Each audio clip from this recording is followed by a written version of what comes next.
Hi, I'm Sarah from The Upcoming. Such a pleasure to be able to speak to you today. How are you? Good, thank you. How are you doing? I'm great, thank you. Maybe we can just kick off with a brief intro. I guess assuming people have already blitzed through the amazing first season of The Dry and be jumping in for the second, where do we find Shiv? Maybe you can set the scene for us a bit. Absolutely. So we meet Shiv and the Sheridans in their home that we know so well from season one. It's 7 months later from the last time we saw the Sheridans at that awful next day feeling AA meeting, and everything's going pretty well for everyone on the surface. There's a few additional members of the family who have been brought in who make the house seem quite small compared to what it did before.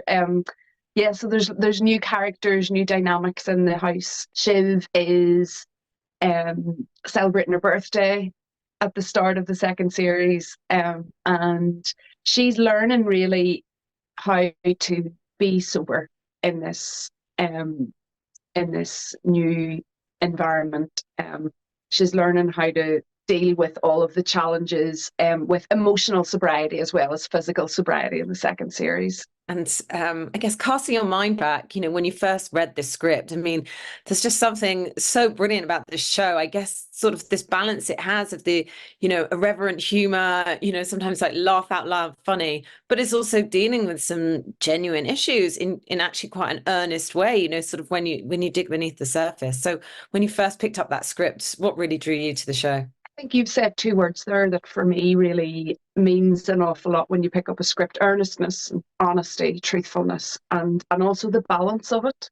It wasn't one thing or the other. I couldn't put it into a box. I knew that once I started exploring Shiv that I would keep exploring it. And that's when you know you've got a really good character on your hands. And I found the script surprising, very funny, relatable, and also there was a lot of it on a first reading that I wanted to know more about. So it sparked off my curiosity creatively. So it was the full package for me to read it as an actor.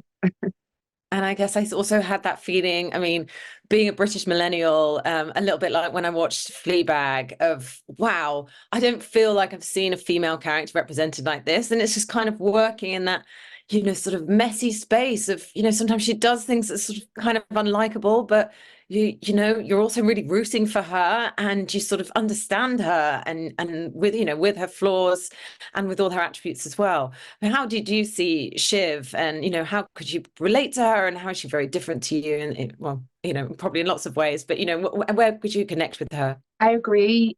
I hadn't seen a lot of characters like Shiv portrayed. We are still just seeing lead female roles, and lead female roles that aren't about being a mother or being of service, I suppose, to another character in the play or the book or the film or whatever it is, that the story that we're telling. So for me, that was first and foremost really important. It was impressive. Shiv isn't perfect. None of us are as humans. She's very human. She's very flawed. She has a lot of character defects.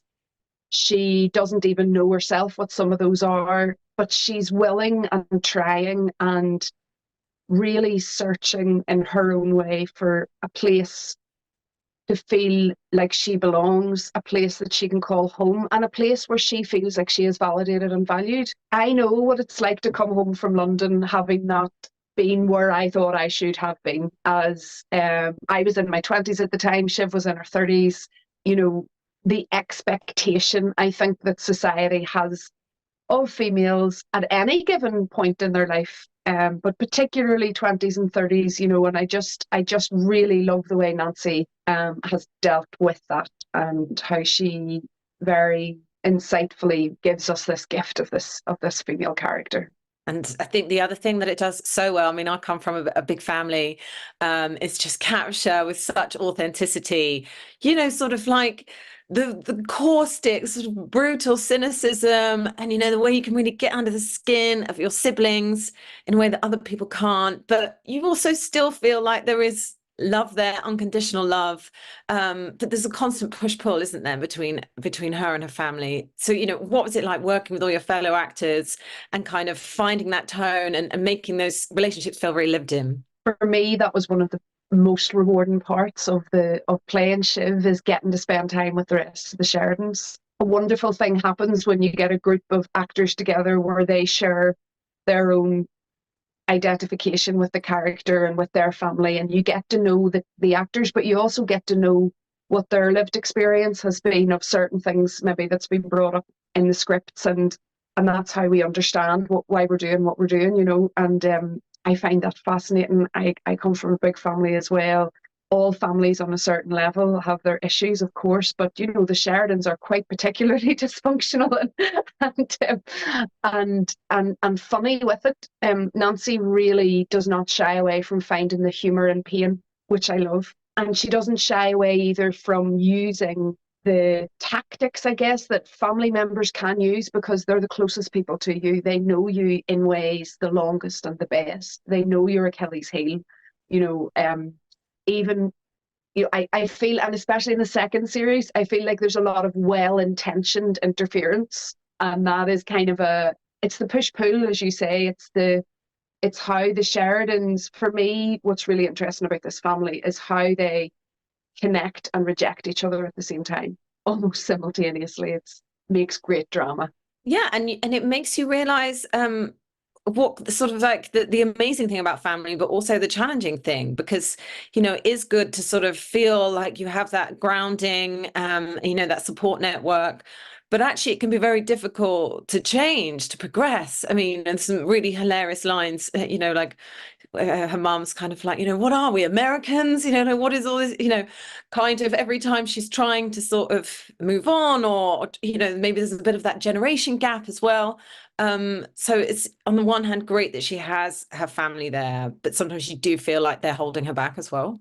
Yeah, I think that's definitely a perspective that the audience might take, that the family are holding her back, or maybe they're not good for her. Maybe she's not good for them. Maybe they're just not meant to be in the same space so close together.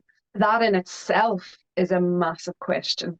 And apart from touching on the fact that there is quite a lot of 20, 30-year-olds still living at home because they simply cannot afford to be mortgaging a house, that the reality of the world that we live in now is definitely in there. The series 2 really shines a light on that question. Is this the best place for Shiv to be? Is it the best place for her to get and stay sober? And she really has to come to that conclusion herself. I can't spoil anything, but she does eventually make a decision, and it's going to have its consequences, let's say. And of course, this central point about sort of get swept away in all sort of the comedy and everything, but about trying to go sober. And I don't know whether that was the other thing. I sort of felt like I probably related more than I should admit to that, because I think in the UK, in Ireland, we do have this total association of pretty much everything with alcohol, any occasion, and just the pressure you have from all directions from society, which I don't know if it's the same in other cultures. And I think, a lot of people must almost watch the show and be questioning themselves a bit. I mean, did you have that reaction a bit from the first season? Were people sort of having those conversations? I certainly asked questions of my own idea of what was socially acceptable and not, and just, I suppose, what is and always has been assumed. You're going to go out, so you're going to have a drink. Someone's having a birthday, so you're going to have a drink. Someone died, so you're going to have a drink.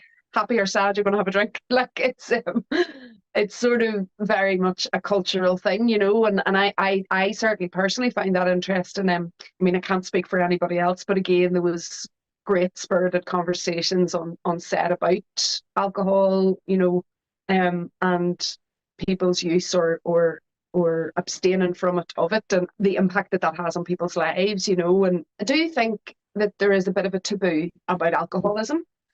And I feel like what Nancy has done is, by using a young woman who on the surface level seems like she's grand, and using this as the catalyst to show the disease of alcoholism.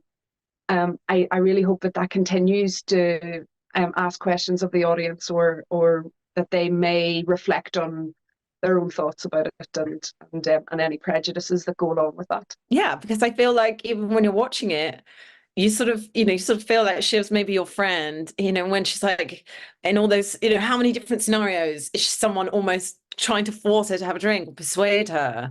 And you're almost like, oh, go on, just have one, or just order a drink.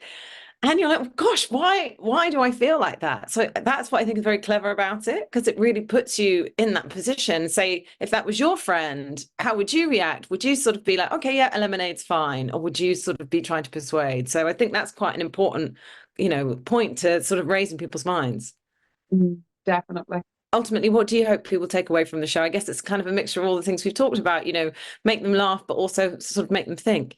It's exactly what we've just talked about, a little mixture of everything. It should do what all TV shows do, in a sense that it allows you to escape a little bit from your own life, but then in ways reflect, in some ways help you understand the world better. That's what acting does for me. When I get a character and I read other people's words, it helps me understand my own world, and my own thought processes better. So above all else, people really enjoy watching it, you know, and that it moves something in them.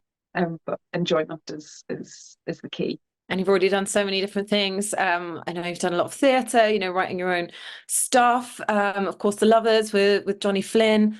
What have been some of the highlights of those? And what's coming up next? More theatre, more film, TV? Definitely being able to perform David Ireland's words highlight, has been a highlight for sure. Getting back into a series which has already been established, in terms of getting back into the dry, and having that experience of coming back to something was I just absolutely loved it. It was just so enjoyable, and there was a sense of foundation that had been built that allowed me to grow creatively, and that was amazing.